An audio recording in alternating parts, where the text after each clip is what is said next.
रात्रीचे 8:30 वाजून गेले तरी आर्यन अजून परत आला नव्हता. क्षणाक्षणाला तिची बेचैनी वाढत होती. "मॅम, निघायचं का आपण? तू पुढे हो, मी जरा वेळात निघते," ती संपदाला म्हणाली. "ठीक आहे." संपदाने तिचा निरोप घेतला आणि केबिनमधून बाहेर पडली. खोल श्वास घेऊन तिने टेबलावर ठेवलेला फोन पुन्हा एकदा उचलला. तिने स्क्रीनवर नजर टाकली, पण त्याचा कोणताही मेसेज नव्हता ना कॉल. ती स्वतःशीच कुरकुरली, "कधी येणार आहात तुम्ही आर्यन? तुम्हाला माझी आठवण येत नाही का? मीच का इतकी बेचैन आहे तुम्हाला भेटायला?" तिच्या मनात अस्वस्थता दाटून आली. एशीच्या गारव्यातही तिच्या मनात अधीरतेचे गरम लाटा उसळत होत्या. तिची नजर वारंवार दरवाजाकडे वळत होती. प्रत्येक क्षण दारावर क्षणभर तिचं मन थबकत होतं. तोच असेल का? पण नाही. पुन्हा एकदा अपेक्षेचा फुगा फुटला. ती चेअरवर बसूनच एका गोष्टीचा विचार करत होती. ते म्हणजे तो. त्याचं एक स्मित, त्याचा आवाज, त्याचं तिच्या नजरेत पाहणं. आज ते सगळे नसल्यामुळे ती बेचैन होत होती. कधी नव्हे ती इतकी अधीर होती. "का बरं इतकं महत्त्वाचे वाटायला लागलायत तुम्ही? खूप जवळचे वाटायला लागलायत." हे स्वतःलाच विचारून तिच्या ओठावर एक हसू उमललं. पण डोळ्यात मात्र एक लहानसं ओलसर दाटून येतं. "मी वाट पाहते तुमची. तुमच्या एका नजरेसाठी, त्या एका क्षणासाठी." ती विचार करत असताना पियूनं तिच्यासाठी आर्यन आल्याचा निरोप घेऊन येतो. तो आलाय ऐकताच ती खूप खुश होते. ती काही क्षण थांबते, मग स्वतःला सावरते. फोन हातात घेऊन ती उठते आणि आर्यनच्या केबिनकडे जायला वळते. तिच्या पावलांचा आवाज कार्पेटवरही ऐकू यावा इतका नाजूक पण ठाम होता. "मे आय कम इन?" दरवाजाच्या अर्धवट उघडलेल्या पटलातून ती हलकं डोकावत विचारते. आर्यन नजर वर करून तिच्याकडे पाहतो. तिचा नाजूक चेहरा आणि लोभस आवाज ऐकून क्षणभर त्याला बरं वाटतं. "येस, कम इन," तो तिला म्हणाला. आत आल्यावर त्याची नजर तिच्याकडे वळली. खूप थकल्यासारखी वाटत होती ती. अजूनही तिच्या चेहऱ्यावर थोडी बेचैनी होती. तो टेबलला टेकून तिच्याकडे एकटक पाहत होता. "सीट." तो तिच्याकडे पाहत म्हणाला. "नाही, नको. तुम्हाला फक्त फाईल द्यायची होती. तुम्हाला वेळ असेल तेव्हा फाईल चेक करून घ्या. काही प्रॉब्लेम वाटला तर मला सांगा. मी करेक्शन करून देते." "हं, ही फाईल द्यायला तुम्ही थांबला होतात?" त्याने तिच्यावर नजर रोखत विचारलं. "हां, हो." तिला काय सांगावं कळेना. तिचं कारण अगदी पटणारं नव्हतं हे तिलाही कळत होतं. पण त्याला सांगणार कसं की मी तुमची वाट पाहत थांबले होते. ती मनात विचार करत होती. इतक्यात तिच्या कमरेला झटका लागला. तसंच ती भानावर आली. तिने नजर वर करून पाहिलं तर ती आर्यनच्या मिठीत होती. तिच्या हृदयाची स्पंदनं आपोआप वाढायला लागली होती. अंग थरथरत होतं. "मिस्टर आर्यन म्हणाले, माझी वाट पाहत होतात ना मिस दिशा?"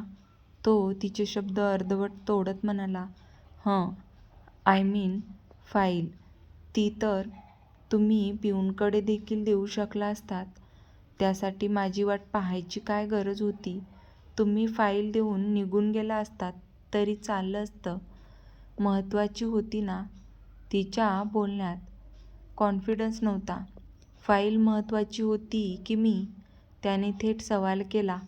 पण त्याच्या प्रश्नाचं तिच्याकडे काहीच उत्तर नव्हतं. बावरली होती ती, गोंधळली होती. तो मात्र तिच्या चेहऱ्यावरचे एक्सप्रेशन निहाळत होता. त्याने तिच्या कमरेवरचा दाब हलकाच वाढवला. "आर्यन, मी जाते." आपली चोरी पकडली गेली हे तिच्या लक्षात आलं. "आर्यन." त्याने तिला मिठीत जखडून घेतलं होतं. तिच्या शरीराची थरथर जाणू लागली. तसं त्याने तिला शांत करायला सुरुवात केली.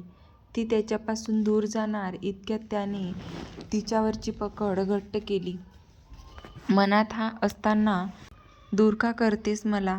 मला काय माहिती तू माझी वाट पाहत होतीस? मला माहितीये तू खूप बेचैन होतीस. तुला कळत नाहीये तुला अचानक माझ्याबद्दल असं फील व्हायला का लागलंय? बरोबर बोलतोय ना मी? त्याने तिच्या नजरेत पाहत विचारलं. हं. तिने फक्त हुंकार भरला. तुला खरंच असं वाटतं तू शार्दूलची वाईफ आहेस? म्हणजे तुम्ही असं का बोलताय? 1 सेकंड. त्याने टेबलावर असणारा त्याचा लॅपटॉप फिरवला. तो चेअरमध्ये बसला आणि त्याने तिला मांडीवर बसवलं. त्याने एक स्लाईड ओपन केली आणि स्क्रीनवर त्याचा आणि तिचा फोटो झळकला. तो फोटो पाहून तिचे डोळे विस्फारले. वेट. आर्यनने स्लाईड सुरू केल्या. तसं एक एक करत त्याचे सगळे फोटो स्क्रीनवर झळकू लागले. ती आश्चर्याने त्या फोटोकडे पाहत होती. तिला कळत नव्हतं कसं रिॲक्ट व्हावं. ती एकदा त्याच्याकडे पाहायची आणि एकदा त्या फोटोकडे. यू आर माईन. तू माझी आहेस. मी पण. तिला काय बोलावं काही सुचेना. पण वगैरे काही नाही. मला माहीत नाही तू सोहनीकडे कशी गेलीस ते. मी फक्त एकच सांगेल की तू फक्त माझी आहेस. मी तुला स्पर्श केल्यावर तुला चुकीचं वाटत नाही, कारण हा स्पर्श तुझ्या ओळखीचा आहे. आर्यनशिवाय 1 मिनिटही न राहणारी तू त्याला दूर करतेस. कसं सहन करू मी? जे काही आहे ते मी सिद्ध करेल. मी हे सिद्ध करेल की तू माझी तनू आहेस, पण तोपर्यंत तूही फक्त माझी असणार आहेस. तो ठामपणे म्हणाला. हे कसं शक्य आहे? मी माझे आणि शार्दूलचे फोटो पाहिलेत. तुला तो शार्दूल तुझा वाटतो? मला खरे उत्तर हवंय. मी तसं म्हणत नाहीये. आय मीन मला काही आठवतच नाहीये. मग आठव. नसेल जमत तर नको आठवू. पण तू मला विसरलेलं मी खपवून घेणार नाही.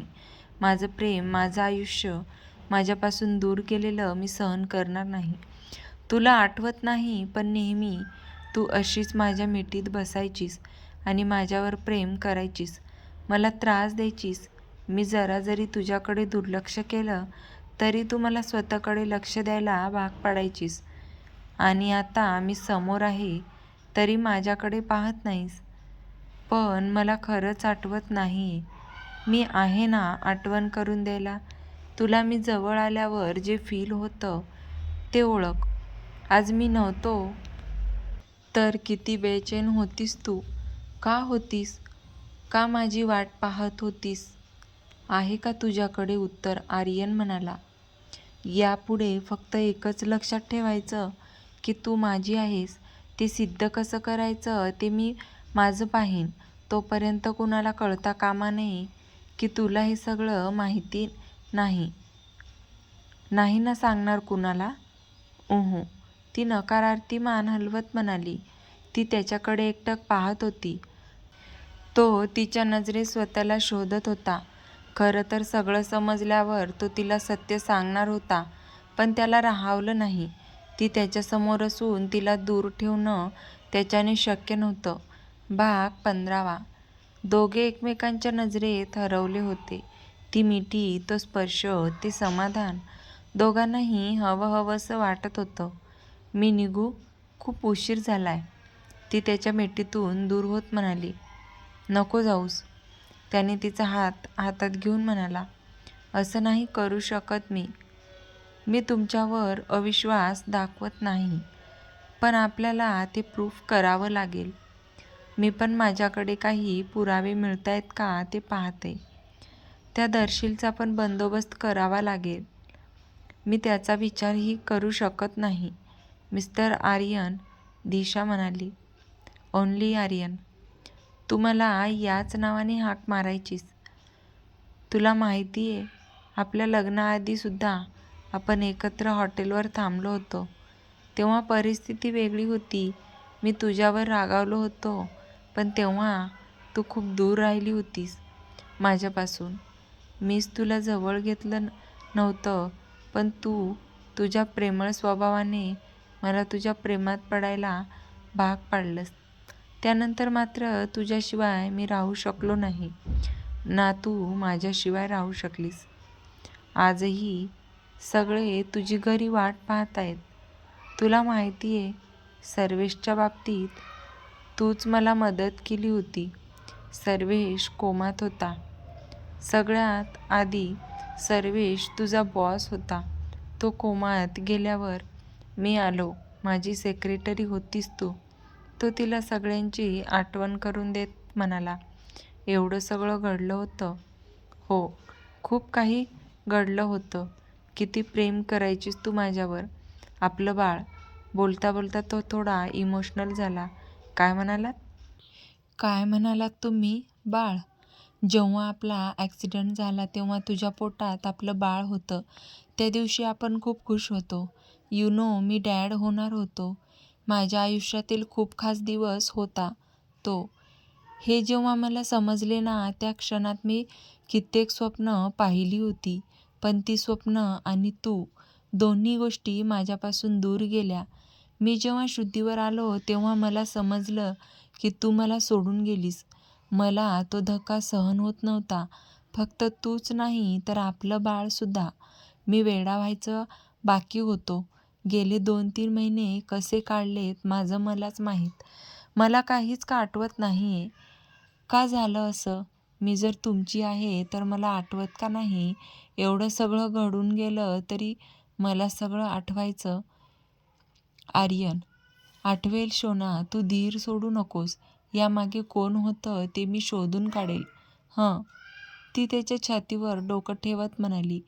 ज्या अर्थी आपल्याला त्याच्या मिठी सेफ वाटत आहे, त्या अर्थी नक्कीच त्याचा आपला संबंध आहे हे ती समजून गेली होती.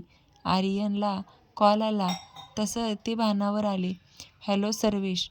नाही अजून, मी ऑफिसला आहे. निघतो थोड्या वेळात. मॉमला सांग आज नाही जमणार प्लीज. उद्या सकाळी नाश्त्याला येतो. ओके. पिलूला भेटायला पण येईन. हो, लक्षात आहे माझ्या. बोलू नंतर. आर्यनने कॉल कट केला. तुम्ही घरी नाही जात का? नाही जात. तुझ्याशिवाय आपल्या बेडरूममध्ये जायची इच्छा होत नाही. आपण व्यतीत केलेले क्षण आठवले की जीव कासावीस होतो. तो तिच्या गालावरून हात फिरवत म्हणाला. हं, बरं मी निघू? नको ना आर्यन. ठीक आहे निघ. तो तिला दूर करत म्हणाला. ती वळून बाहेर जायला निघाली. तिला दूर जाताना पाहून त्याचं हृदय तडफडू लागलं.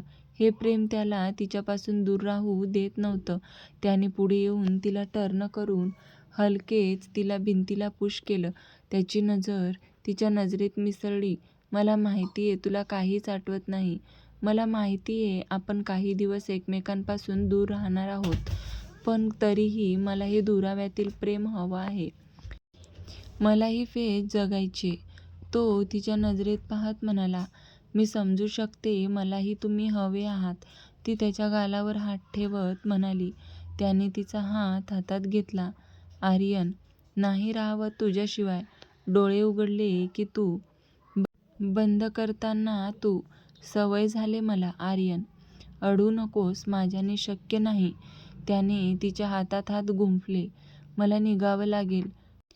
ठीक आहे. त्याने दरवाजा उघडला तसं ती निघून गेली. तिला घरी यायला तसा उशीरच झाला होता. सगळेजण तिची वाट पाहत होते. आयुषीने तिला मेसेज करून ठेवला होता.